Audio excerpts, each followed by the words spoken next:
दोस्तों, मैं फिर से एक बार रिपीट कर देती हूँ उन्हीं चीज़ों को, उन्हीं स्टेप्स को जो मैंने 2-3 वीडियोस में आपको बताया है। लेकिन बीच में कोई कॉल आ गया था तो वो कंप्लीट नहीं हुआ था। और देखिए, कॉल आने से क्या होता है, थोड़ी सी डाइवर्ट हो गया मेरा दिमाग। हाँ ठीक है, तो फिर हम कंटिन्यू करते हैं उस बात पे कि अलाइनमेंट एक ऐसी चीज़ है जिस पे आने से ही आपकी सारी विशेस पूरी होंगी। तो अगर आपको विश पूरी करनी है, अगर आप ये समझ रहे हैं कि आपको विश पूरी करनी है, तो आपको अलाइनमेंट तो चाहिए। और अलाइनमेंट में आने के स्टेप्स ये हैं। सबसे पहला, आपको ग्रैटिट्यूड करना पड़ेगा। हर चीज़ को ग्रेटफुल होके देखिए। हर एक चीज़ में आप कितना अच्छा सोच सकते हैं और उसके बारे में कितने कृतज्ञ हो सकते हैं, वो सबसे इम्पॉर्टेंट है। Thank you is the key. Okay, thank you is the key. आपको हर चीज़ को थैंक यू करना है और उस चीज़ को सोचना है कि वो मेरी लाइफ में आकर उसने मेरी लाइफ की वैल्यू बढ़ाई है। और इस चीज़ को हम धीरे धीरे प्रैक्टिस में भी लाएंगे। धीरे धीरे मैं आपको वर्कशॉप की तरफ लेके चलूँगी जहाँ पे आप इन चीज़ों को फॉलो कर सकते हो। और सेकंड चीज़ है, अलाइनमेंट में आने के लिए आपको हर चीज़ में अब प्रेज़ करना है। हर चीज़ को एक ऐसी नज़रिए से देखना है कि वो कितनी ज़्यादा अच्छी है और कितनी वैल्यूएबल है आपकी लाइफ में। थर्ड चीज़, आपको हमेशा रिलैक्स्ड रहना है। चाहे कुछ भी हो, आप जितना रिलैक्स्ड रहोगे, जितना काम रहोगे, उतनी जल्दी आपके पास चीज़ें आएंगी। फोर्थ, जिस चीज़ को मैंने डिस्कस नहीं किया था लेकिन मैं आपको बता देती हूँ कि आपको चाहिए तो आपको देना पड़ेगा। अगर आपको, मान लीजिए आपको कुछ चाहिए तो आपको वो देना आना चाहिए। कहते हैं ना कि आप रिस्पेक्ट दोगे तो आपको रिस्पेक्ट मिलेगी। उसी तरीके से अगर मैं कभी, जब भी मैं मंदिर जाती हूँ तो मैं कुछ ना कुछ हमेशा फल लेके जाती हूँ। मैं सोचती हूँ कि इसी बहाने मेरा कुछ दान पुण्य हो जाएगा, कुछ अच्छा हो जाएगा। कभी मैं कहीं जाती हूँ तो मुझे ऐसा लगता है कि मुझे कहीं किसी को कुछ दे सकते हैं तो देना चाहिए। वैसे तो इन बातों को देखिए, बताने से ऐसे कहते हैं कि इन चीज़ों का फल नहीं मिलता, लेकिन मैं इसलिए बताना चाहती हूँ कि आप सब इस चीज़ को फॉलो करो। क्योंकि मैंने खुद ने देखा है, जब मैं रोज़ फल लेके जाती थी मंदिर, तो मैंने ऐसा देखा है कि मेरे को एक दिन एक अंकल ने फ्री में बहुत सारे फल दे दिए और मैंने कहा अंकल पैसे ले लो, तो उन्होंने कहा नहीं बेटा, ये तो हमारे पास एक्स्ट्रा है, आप ले लो। और मुझे समझ नहीं आया, जीवन में इससे पहले कभी ऐसा नहीं हुआ, कभी इस तरीके का मिरेकल नहीं हुआ। मैंने कहा अंकल नहीं, आप पैसे तो लीजिए। तो अंकल ने कहा नहीं बेटा, मेरे पास तो एक्स्ट्रा है, आप नहीं होते तो मैं किसी और को देता। और वो अंकल खुद इतना मेरे पीछे, मुझे इतना फोर्स किया उन्होंने कि आप इस चीज़ को लो। तो मैं उस दिन ये सोच रही थी ऐसा क्यों हुआ। देन आफ्टर मुझे समझ में आया, ये इसलिए हुआ है क्योंकि हम देना सीख रहे हैं। अगर हम देंगे तो ही तो हमारे पास डबल स्पीड में आएगा।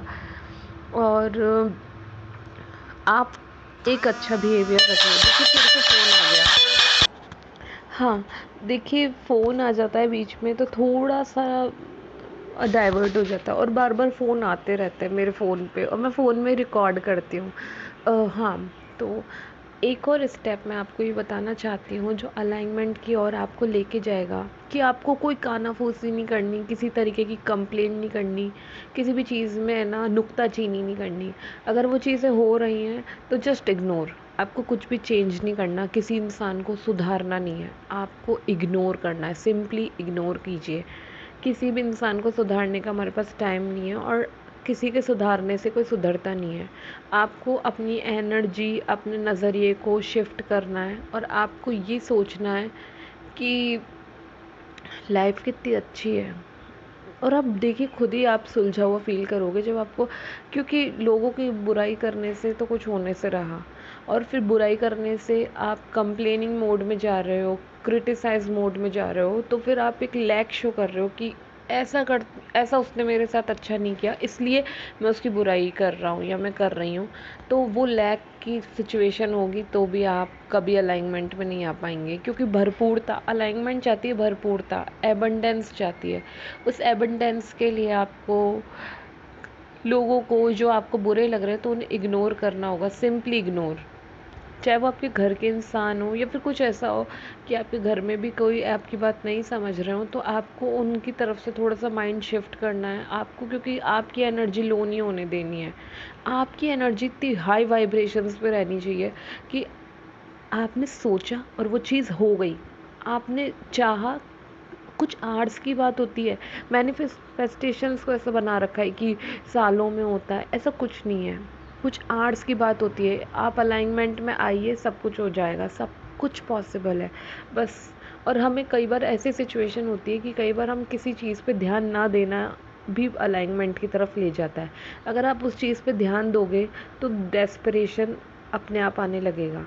तो ये कुछ ऐसी आदतें हैं जिनको फॉलो करके आप अलाइनमेंट में आएंगे। वैसे अलाइनमेंट में आने के और भी तरीके हैं, उसमें से एक तरीका है म्यूज़िक सुन लीजिए, क्योंकि म्यूज़िक आप सुनते हैं, जब आप नेगेटिव म्यूज़िक सुनते हैं तो आप में इमोशंस आते हैं और उस तरीके की भावनाएं आती हैं। जिस तरीके का म्यूज़िक आप सुनते हैं तो आपको म्यूज़िक से आपकी वाइब्रेशन हाई करनी है। तो म्यूज़िक आपको अच्छा वाला सुनना है जिससे आपको खुशी मिले, राइट। ये बातें मैं आपको इसलिए बता रही हूँ क्योंकि मैं नहीं चाहती कि आप में से कोई भी वॉर्टेक्स से बाहर रहे। जब सब आप वॉर्टेक्स में रहेंगे, हर चीज़ इम्पॉसिबल से पॉसिबल हो जाएगी। बस आपको वॉर्टेक्स की फ्रीक्वेंसी में रहना है और आपको वॉर्टेक्स में रहना है, राइट।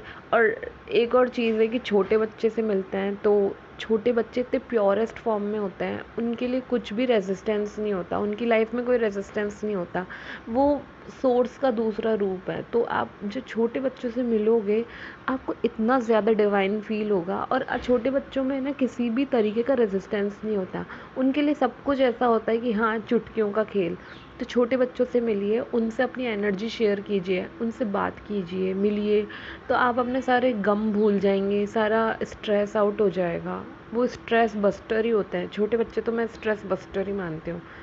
और उसके बाद एनिमल्स भी ऐसे होते हैं कि जिनके लिए आपको हमेशा ग्रेटफुल रहना है और उनकी मदद करनी है, क्योंकि आप मदद करोगे, जब आप कुछ दोगे तो यूनिवर्स आपको वही चीज़ें लौटाएगा। अगर आप किसी चीज़ को दोगे तो वो आपके पास डबल होके आएगी।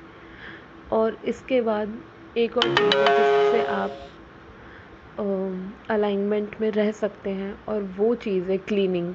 आपको क्लीनिंग करते रहना है, दिमाग की क्लीनिंग करना है, घर की क्लीनिंग करना है, हर जगह की क्लीनिंग करना है। कि मतलब जो जो भी चीज़ है, जो भी डीक्लटरिंग करनी है, कोई भी क्लटर है उसको आउट करना है, उसको हटाना है लाइफ से।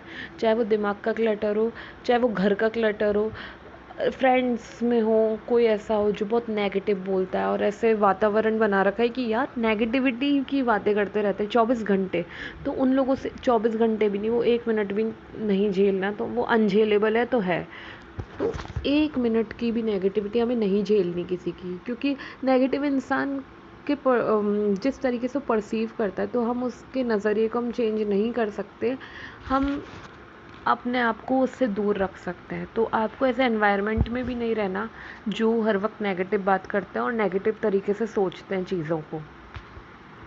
एक स्टेप और है अलाइनमेंट का, वो है मेडिटेशन। मेडिटेशन तो इतना ज़्यादा अच्छा है कि मेडिटेशन करते रहो, मज़े लेते रहो लाइफ के। मेडिटेशन ऐसा होता है 5-10 मिनट चुप बैठ जाइए शांति से और सोर्स को सोचिए कि सोर्स की फ्रीक्वेंसी इतनी हाई है तो आपको सोर्स तक जाना है, तो आप भी धीरे धीरे अपलिफ्ट होते जा रहे हो, इस तरीके का विजुलाइज़ कीजिए।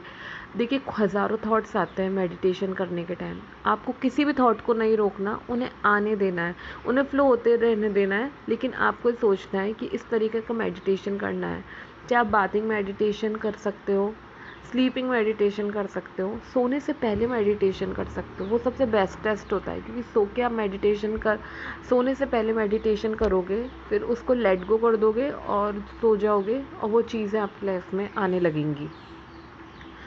और मेडिटेशन में आप दूसरा मेडिटेशन ऐसे कर सकते हो कि आप सोच रहे हो एक एक जगह आपकी बॉडी में लाइट जा रही है और जिस जिस ऑर्गन पे जा रही है वो ऑर्गन हील हो रहा है और बिल्कुल सही हो रहा है, बिल्कुल स्वस्थ हो रहा है। और मेडिटेशन इतना ज़्यादा आपकी लाइफ में डिसिप्लिन लाएगा, चेंजेस लाएगा। और एक और स्टेप मैं आपको बताती हूँ अलाइनमेंट का, जो स्टेप जो स्टेप ऐसा है कि बहुत अच्छा स्टेप है, वो है विजुअलाइजेशन। मतलब मैं ऐसा मानती हूँ कि ये एक मैजिक कारपेट है जिस पे आप बैठ चुके हो और आपकी विशेस पूरी हो जाएंगी। बस आज ये वीडियो थोड़ा सा ज़्यादा लंबा हो जाएगा, 10 मिनट का, लेकिन इस एक वीडियो में मैं पूरी चीज़ें कवर करना चाह रही हूँ जिससे स्लोली स्लोली आप चीज़ों को समझो। तो मैजिक कारपेट विजुअलाइजेशन के थ्रू हो जाएगा। आपको बस विजुअलाइज करना है कि वो स्क्रिप्ट आपके दिमाग में फिट हो गई है कि ये सब करना है। इस तरीके से ही आप उस चीज़ को अपनी ओर अट्रैक्ट कर पाएंगे। देखिए, एफर्मेशन से भी ज़्यादा इम्पॉर्टेंट है विजुअलाइजेशन, क्योंकि एफर्मेशंस आप बोलते हो लेकिन उससे ज़्यादा हाई फ्रीक्वेंसी विजुअलाइजेशंस की होती है। चलिए, इसी के साथ लेती हूँ मैं विदा, और अगर मुझे कुछ और याद आया तो मैं आगे की वीडियोस में आपको बताती जाऊँगी। धन्यवाद।